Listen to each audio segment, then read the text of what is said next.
ये all India radio की Urdu service है। पेशो खिदमत है प्रोग्राम आओ बच्चों।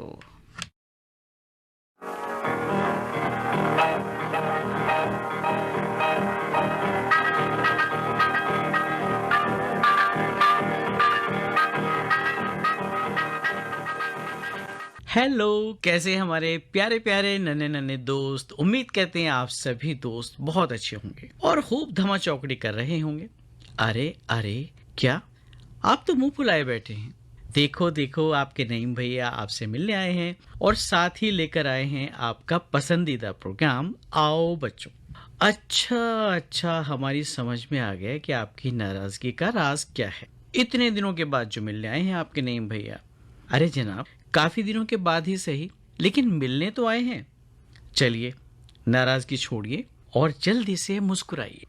आ आ आ आ हाँ, ये हुई ना बात। अब आई चेहरे पे आपके मुस्कुराहट। अच्छा बच्चों, एक बात बताइए। जिंदगी में बहुत सी ऐसी बातें होती हैं जो हमें नहीं करनी चाहिए। हमें हमेशा उनसे दूर रहना चाहिए। अपने अंदर अच्छी आदतें डालनी चाहिए और सबके साथ खुश खुर्रम रहना चाहिए। इनमें सबसे जो बुरी बात हमारे अंदर है वो है झूठ बोलना। हमें झूठ बिल्कुल नहीं बोलना चाहिए और हमेशा सच्चाई का दामन थामे रखना चाहिए। सच बोलना चाहिए और सच्चे लोगों का साथ देना चाहिए। इसके अलावा एक और बहुत बुरी आदत है जो हमें नहीं डालनी चाहिए, और वो बुरी आदत है चोरी करना। जी बच्चों, चोरी कभी नहीं करनी चाहिए। किसी से अगर कोई चीज लेनी है तो उसकी इजाजत लीजिए, उसके बाद वो चीज आप उससे ले लीजिए। और अगर आप ऐसा करते हैं और ये सोचते हैं कि हमें कोई नहीं देख रहा, इसमें क्या फर्क पड़ता है, क्या हर्ज है। लेकिन बहुत फर्क पड़ता है दोस्तों। आपका जो किरदार है, आपकी जो शख्सियत है, वो भी अच्छी नहीं होती। आपके किरदार पर इसका मनफी असर पड़ता है और आप खुदा की नज़रों में भी गुनहगार हो जाते हैं। चलिए, एक सबक आमूज कहानी आपके लिए हम पेश कर रहे हैं और ये सबक आमूज कहानी आपके लिए लिखी है जनाब सिराज अनवर साहिब ने। आइए आप और हम मिलकर सुनते हैं ये कहानी, चोरी एक बुरी आदत। बच्चों, किसी जगह एक 10-12 साल का लड़का रहता था जिसका नाम असलम था। रोजाना वो अपनी माँ से खूब पिटा करता था। बात ही ऐसी थी कि उसे पीटे बगैर कोई चारा भी नहीं था। वो काम ही ऐसे करता था जो शायद किसी को भी पसंद न आते थे। दरअसल वो चोरी करने लगा था। छोटी छोटी चीजें चुराकर उसे चोरी की बुरी आदत पड़ चुकी थी। फाउंटेन पेन, कलम, किताबें, कापियां, रुपए और ऐसी ही चीजें वो मिनटों में ही दूसरों की जेबों से ऐसे पार कर लेता था कि किसी को पता भी न चलता। ये उसकी हाथ की सफाई ही थी कि उसके कमरे की अलमारी में चुराई हुई चीजों का ढेर लग गया था। अम्मा पूछती कि कहाँ से लाया है तू? वो बहाने कर देता कि फला लड़के ने तोहफा दिया है। लेकिन जब अम्मा को पता चल गया तो उन्होंने उसे रुई की तरह धुनक्का रख दिया। बुरी आदत बहुत मुश्किल से छूटा करती है और इस खतरनाक आदत को अब उसने अपना मशगला बना लिया था। उसकी उम्र इतनी कम भी न थी कि उसे माफ कर दिया जाता। 12 साल की उम्र वाले लड़कों को अच्छी खासी समझबूझ होती है, लेकिन समझने और जानने के बावजूद भी उसे चीजें चुराने का चस्का पड़ चुका था। अम्मा कहते कहते और मारते मारते थक गई थी, लेकिन असलम अब पक्का ढील बन चुका था और चोरी करने के बाद भी उसे जरा भी अफसोस न होता था। एक दिन का जिक्र है कि मौसम बहुत अच्छा था। बादल घिर घिर कर आ रहे थे और ठंडी हवा चल रही थी। स्कूल के लड़कों ने पिकनिक मनाने का प्रोग्राम बनाया। हेडमास्टर साहब से पूछा तो उन्होंने इजाज़त दे दी और स्कूल की तरफ से एक बस भी करा दी। सब लड़के बस में बैठकर ओखले की सैरगाह की तरफ रवाना हो गए। असलम दिल ही दिल में बहुत खुश था कि आज तो बहुत से लड़के अपनी घड़ियां, कलम और बटवे कहीं न कहीं रखकर जरूर भूलेंगे। अगर भूल गए तो बस सारी चीजें उसी की हो जाएंगी। वह इस तरह सामान पार करेगा कि किसी को कानो कान भी खबर न होगी। जब ये सब लड़के ओखले पहुंचे तो इत्तेफाक से उस दिन वहां कुछ और स्कूलों के लड़के और लड़कियां भी पिकनिक के लिए आए हुए थे। उन सब ने यह तय पाया कि क्यों न तीनों स्कूल एक ही जगह बैठकर खेलें और खाना भी एक साथ खाएं। सभी बच्चों और मास्टरों को ये बात पसंद आई और वो सब घास पर बैठ गए। दावत शुरू हुई। खूब कहे लगने लगे। हर एक ने जी भरकर खाया। फिर इसके बाद बच्चों की कवाली शुरू हो गई। असलम जिस जगह बैठा हुआ था उसके बिल्कुल पास ही एक अमीर खानदान का लड़का भी कव्वाली में शरीक था। कव्वाली गाते वक्त उसके दोनों हाथ ताली बजाने में मसरूफ थे। असलम ने देख लिया था कि उसकी कमीज की जेब में निहायत ही खूबसूरत और कीमती फाउंटेन पेन लगा हुआ है। पेन को देखकर असलम का दिल मचलने लगा। वो बार बार ललचाई हुई नजरों से उस लड़की की जेब को तकने लगा और 2-3 बार खिसक कर उसके बिल्कुल करीब आ गया। उसने कई बार कोशिश भी की कि किसी तरह उसकी जेब से पेन पार कर ले, मगर इतने सारे लड़कों को देखकर उसकी हिम्मत न पड़ी। फिर एक बार जैसे ही उस लड़के ने ताली जोर से बजाने के लिए दोनों हाथ ऊंचे किए, असलम ने बड़ी अय्यारी और एहतियात के साथ उसकी जेब से पेन निकाल लिया और बेचारे लड़कों को महसूस भी ना हुआ। असलम ने अपना धड़कता हुआ दिल काबू में किया, माथे पर आया हुआ पसीना पोंछा और फल खाने में मशगूल हो गया। काफी देर तक कव्वाली और गाने होते रहे। फिर मास्टर जी ने एक लड़के को बुलाकर कहा कि वो कुछ करतब दिखाए। लड़के ने उछल कूद की, कभी सर के बल खड़ा हुआ, कभी पीछे की तरफ कलाबाजियां खाईं और कभी उल्टा होकर हाथों के बल चला। उसके करतब देखकर बच्चों ने खुश होकर तालियां बजाईं। अब मास्टर जी ने कहा कि भाई कोई और लड़का कुछ और खेल भी दिखाए। ये सुनते ही राशिद खड़ा हो गया और कहने लगा कि मास्टर जी, मैंने जादू सीखा है, आप कहें तो मैं एक जादू दिखाऊं। मास्टर जी के साथी सब लड़कों ने भी यही कहा कि बेशक जादू का खेल दिखाया जाए। यह सुनकर राशिद ने कहा कि मैं मिस मिरेजम जादू और हाथ की सवारी के बहुत से खेल जानता हूं, सबसे पहले जादू देखिए। लड़के गौर से राशिद को देखने लगे। वो कह रहा था, देखिए ये मेरे पास एक खूबसूरत और कीमती फाउंटेन पेन है, इसे गौर से देखिए। सब बच्चे और मास्टर जी उस पेन को हाथ में लेकर बारी बारी देखने लगे। असलम ने भी देखा। उसे बड़ा ताज्जुब हुआ कि वो पेन भी उसी पेन जैसा था जो कुछ देर पहले वो चुरा चुका था।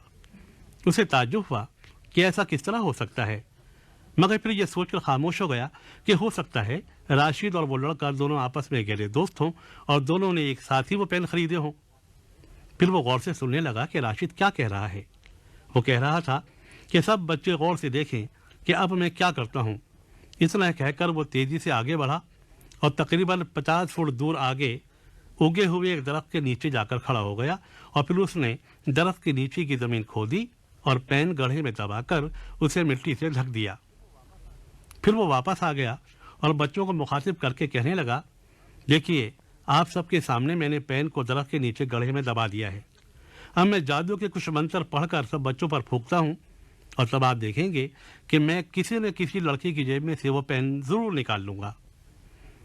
भाई बच्चों, ये बात सुनकर तो असलम के दिल में धुकड़ पुकड़ होने लगी और वो घबराई हुई नजरों से राशिद को देखने लगा, जो कह रहा था कि बताइए किसकी जेब में से पेन निकालूं। एक लड़के ने जवाब दिया, किसी की भी जेब में से निकाल दो। राशिद ने मंत्र पढ़कर एक दरख्त की तरफ देखा और चिल्लाकर कहा, चलो वहां से उड़कर यहाँ आ जाओ। इसके बाद वो सीधा असलम के पास पहुंचा और उसकी जेब में हाथ डालकर पेन निकाल लिया और सबको दिखाने लगा। सब लड़के तालियां बजाने लगे, मगर असलम खौफ से लरजने लगा और जिस लड़के का पेन था वो चीखने लगा कि मेरा पेन कहाँ गया। सब तरफ हलचल मच गई, मगर राशिद ने सबको साफ साफ बता दिया कि जादू वादू कुछ नहीं है, ये पेन तो असलम ने चुराया था और मैंने जादू के खेल का बहाना करके ये पेन वापस ले लिया है। क्यों, कैसी रही? बच्चों, रही तो अच्छी, क्योंकि असलम ने शर्मिंदा होकर मास्टर साहिब और लड़कों से माफ़ी मांग ली और तौबा कर ली कि फिर कभी वो चोरी नहीं करेगा। राशिद की सब तरफ तारीफ होने लगी कि उसने एक बहुत ही अच्छा काम किया था। तो कैसी लगी नन्हे दोस्तों ये कहानी? उम्मीद करते हैं जरूर पसंद आई होगी और साथ ही साथ आपने सबक भी लिया होगा कि जिंदगी में कभी भी हमें चोरी नहीं करनी है, झूठ नहीं बोलना है और इसके साथ ही बहुत सी बातें ऐसी होती हैं जिनका हमें हमेशा ख्याल रखना चाहिए। अपनी जानिब से कभी किसी को कोई तकलीफ नहीं पहुंचानी चाहिए। और एक बात और, कुछ लोगों की मीठी मीठी बातों में बिल्कुल नहीं आना चाहिए, हरगिज नहीं आना चाहिए, क्योंकि ये दुनिया गोल है।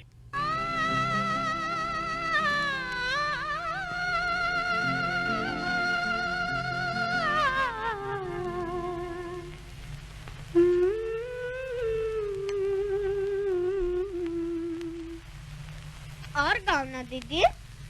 मीठी मीठी बातों से बचना जरा, दुनिया के लोगों में है जान।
अच्छा नन्हे दोस्तों, एक बात बताइए, किसी काम को अगर आप करना चाहते हैं और वो काम थोड़ा सा मुश्किल हो, तो क्या आप उसको करना नहीं चाहते? क्या उसे छोड़ देते हैं, गिव अप कर देते हैं? हरगिज नहीं, हमेशा कोशिश करनी चाहिए। और हम तो हमेशा कहते हैं अपने नन्हे दोस्तों से, कोशिश करने वालों की कभी हार नहीं होती, और जो लोग कोशिश करते हैं उन्हें कामयाबी भी हासिल होती है। और जब कामयाबी हासिल होती है तो आप शोहरत हासिल करते हैं, और शोहरत हासिल करना कौन नहीं चाहता।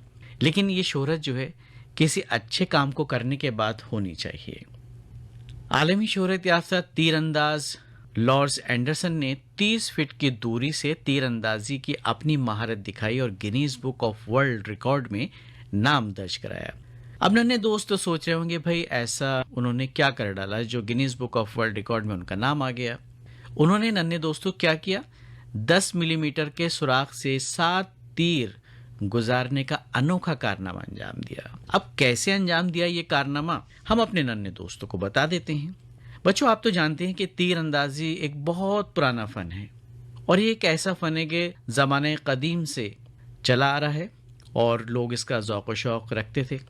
आज भी इसका शौक़ है, और इसी का असर है कि ये ओलंपिक खेलों में भी मौजूद है, और इस खेल के मुख्तलिफ रिकॉर्ड्स बनते और टूटते रहते हैं। हाल ही में आलमी शोहरत याफ्ता माहिर तीरंदाज लॉर्ड एंडरसन ने तीरंदाजी में अपनी महारत का ज़बरदस्त सबूत पेश किया। बच्चों, उन्होंने 30 फीट की दूरी से एक के बाद एक यानी एक के बाद दीगरे 7 तीर दरवाजे में चाबी के सुराख से गुजारे, जबकि सुराख का मुंह सिर्फ और सिर्फ 10 मिलीमीटर था। अगरचे उन्होंने 1 जून 2022 को इसका मुजाहरा किया था, लेकिन अब Guinness book of world record ने इसकी तस्दीक कर दी है, और उन्होंने रिवायती कमान से 7 तीर दागे जो हैरत अंगेज तौर पर दरवाजे पर चाबी के सुराख से आर पार हो गए। नन्हे दोस्तों, इस नाजुक काम में बहुत महारत की जरूरत होती है, वरना तो मामूली सी जुम्बिश से भी तीर अपने हदफ तक नहीं पहुंच सकता था। और नन्हे दोस्तों, यही वजह है कि 50 साल के लॉर्ड एंडरसन को दुनिया का तेज रफ्तार तीरंदाज भी कहा जाता है। अपने मुजाहिरे में उन्होंने कार्बन के तीर इस्तेमाल किए, जिनमें से किसी के सर पर कोई पर लगा हुआ नहीं था। उन्होंने इस मुजाहिरे में तुर्की से बना हुआ रिवायती कमान इस्तेमाल किया था, और इससे पहले बच्चों वो 1.5 सेकंड में 3 तीर फेंक चुके हैं। और लॉर्ड्स कहते हैं कि उन्हें शुरू से ही तीरंदाजी का जुनून सवार था। इससे पहले वो आंखों पर पट्टी बांधकर तीरंदाजी कर चुके हैं, और अपनी जानिब आने वाले तीर हाथों से पकड़ चुके हैं, और उल्टी कमान से भी तीरंदाजी कर चुके हैं वो। तो देखा बच्चों, लॉर्ड्स कितने अनोखे इंसान हैं। लेकिन ये सब उन्होंने अपनी मेहनत से हासिल किया। अगर हम मेहनत करते हैं तो ज़रूर अपना हदफ, अपना टारगेट, अपना निशाना हम हासिल करते हैं। और हमेशा बच्चों अपने सामने एक गोल होना चाहिए कि हमें ये करना है, ज़िंदगी में ये हासिल करना है। और जब आप उसे करने की सोच लेते हैं, जुनून सवार हो जाता है, तो उसे आप हासिल करके ही दम लेते हैं। आपके नईम भैया इतने दिनों के बाद आपसे मुलाकात कर रही हूँ, और अपने नन्हे दोस्तों को हंसाए नहीं, गुदगुदाए नहीं, ये कैसे हो सकता है। बारिश से बचने के लिए 2 बच्चे एक हॉल में दाखिल हुए। वहाँ मॉडर्न आर्ट की नुमाइश चल रही थी। जैसे ही एक बच्चे की नज़र एक तस्वीर पर पड़ी, वो अपने दोस्त से बोला, चलो यार यहाँ से चलें, कहीं लोग ऐसा ना कहें कि तस्वीर हमने खराब कर दी है। और एक और छोटी सी फुलझड़ी। 2 दोस्त आपस में बातें कर रहे थे। एक ने कहा कि यार, तुम अपने दोस्तों को हर खुशी के मौके पर कबूतरों का जोड़ा ही क्यों देते हो? बड़ी मासूमियत के साथ उन साहब ने जवाब दिया, पहले तो ये कि कबूतर अमन सलामती की अलामत है, और दूसरे ये कि वो अगले ही दिन उड़कर मेरे पास वापस आ जाते हैं। ये तो वही बात हुई, आम की आम गुठलियों के दाम। बहरकैफ ये तो बच्चों की शरारतें हैं, छोटी छोटी, जो होती रहनी चाहिए, क्योंकि बच्चे अगर शरारत नहीं करेंगे तो फिर कौन करेगा। चलिए एक और बहुत दिलचस्प मालूमात आप तक पहुंचाते हैं। और यूं तो आप बहुत सारे साहिलों पर गए होंगे अपने अम्मी अब्बू के साथ, आपने देखा भी होगा, बड़े खूबसूरत लगते हैं ये साहिल। लेकिन क्या आपने सुना है कि कोई साहिल स्केलेटन नाम से भी हो सकता है? चलिए बताते हैं इस स्केलेटन कोस्ट के मुतालिक। दरअसल नामीबिया का ये साहिल एक खूबसूरत दिलचस्प साहिल है, और इसे स्केलेटन कोस्ट या स्केलेटन साहिल कहा जाता है। नन्हे दोस्तों, ये नामीबिया के बहरे ओकेनूस के साहिल का शुमाली हिस्सा है और यहाँ जानवरों की हड्डियां और जहाजों के मलबे भी मौजूद हैं।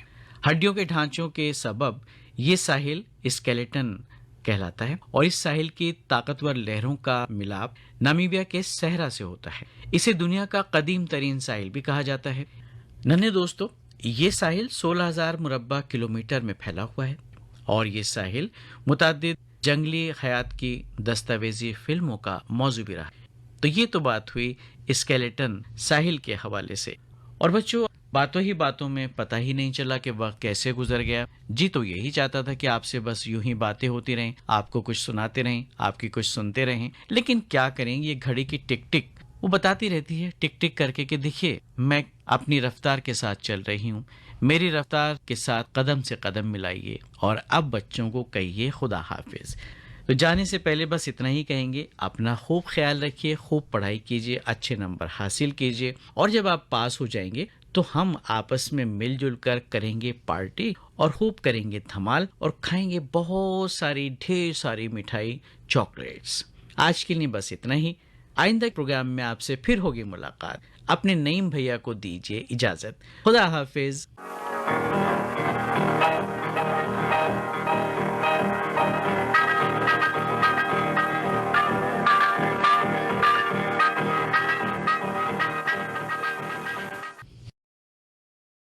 आप सुन रहे थे प्रोग्राम आओ बच्चों, ऑल इंडिया रेडियो की उर्दू सर्विस। नशरियात जारी हैं medium wave 1071 kilohertz, mobile app news on AIR, DD free dish और AIR world service Urdu YouTube पर।